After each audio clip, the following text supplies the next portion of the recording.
Hello guys! Ayan, so gagawa lang ako ng video para sa aking masasabi dahil alam naman natin lahat na marami nagpo-post sa ating group, sa iba-ibang group tungkol dito sa ating pigment ink na kuyi na magenta. Yung bagong magenta natin. Okay? Ayan, so i-share ko lang yung aking sa loobin. Okay, so alam naman natin lahat, syempre, 'di ba? Yung printer natin ay napaka-importante 'yan. Napakahalaga dahil diyan tayo kumukuha ng ating mga syempre, yung income natin sa ating printing business. Okay? Kahapon at kanina may nagpa-print sa akin. Yan, so nag-print ako. Ito yung kinalabasan niya. Ayan o. So mapapansin nyo may guhit-guhit. So ibig sabihin hindi goods yung print niya. Okay? So itong printer ko, magdadalawang taon na to guys. Okay? So mag 2 years na itong L3210 ko na to na pigment ink kuyi. Okay? So sa dalawang taon, so magdadalawang taon na yan. So far, so good. Sa awa ng Diyos, hindi ko pa siya napapalitan ng print head. So ang ginagawa ko kasi, lagi lang siya naka-on. Kahit hindi ko siya ginagamit, lagi siya naka-on. So namamatay lang ito pag nagbabrun out. Okay, kahit hindi ko siya gamitin, basta naka-on lang siya. Yan. So ito kasi yung isa sa mga advice ng ating mga batikan sa ating printing. So hindi ko sinasabi na gayahin mo din, pero depende din naman, 'di ba? Sa akin kasi naka-on lang talaga 'yan kahit hindi ko gamitin.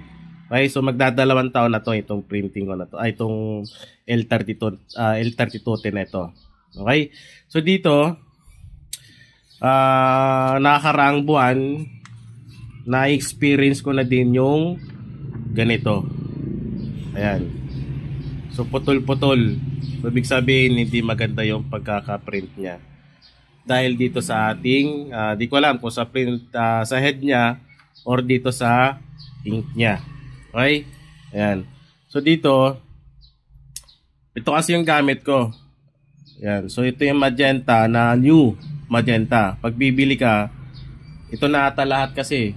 Pag bibili ka sa mga ibang bilihan, new na ang lalabas na magenta. Okay? So ito yung gamit kong ink.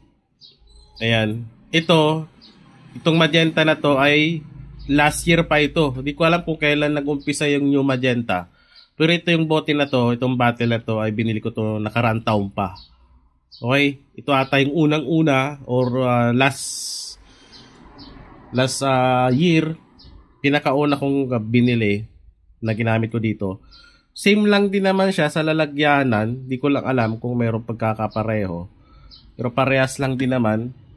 Ayan o. Parehas lang naman siya.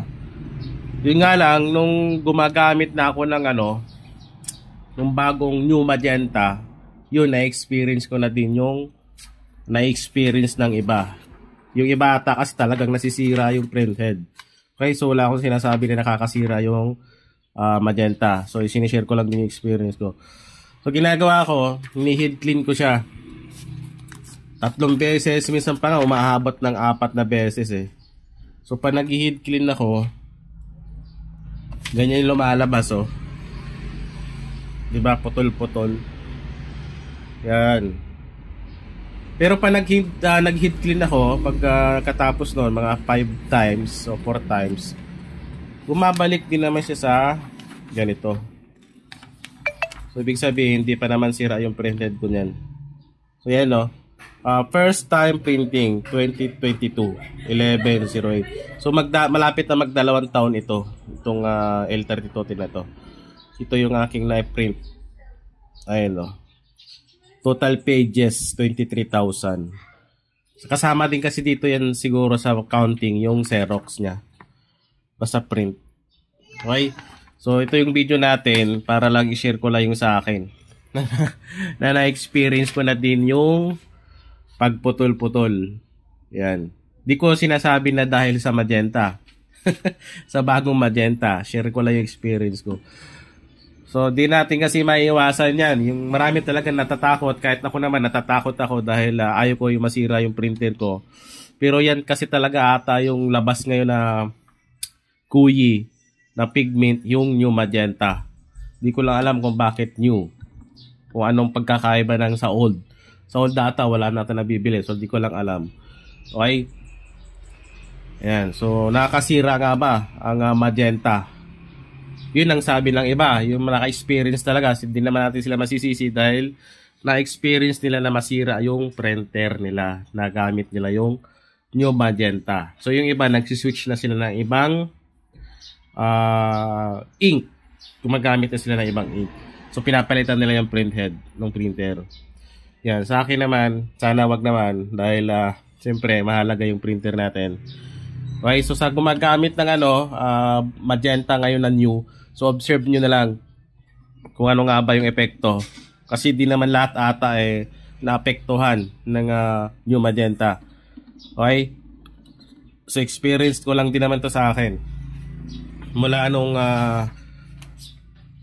last month nag-uumpisa na siyang ganito. Di ko alam kung sa sa ink or sa katagalan na rin siguro ng aking printer. Kaya nagkakaganito na. So, ini-head clean ko lang din naman. Pag na-head clean ko na siya ng 4 times, bumabalik din naman. Pero ang problema lang, tuwing umaga, panag-print ka, kulang-kulang, kumbaga putol-putol. So, everyday ka mag-head clean na. Dati, minsan lang din naman ako mag-head clean. Pag talagang yung kailangan na linisan, kumbaga pag marami ka na i-print, mag-head clean ka din. Okay? So lagi lang siya nakabukas. Isa sa mga ginagawa ko para tumagal yung ating print head.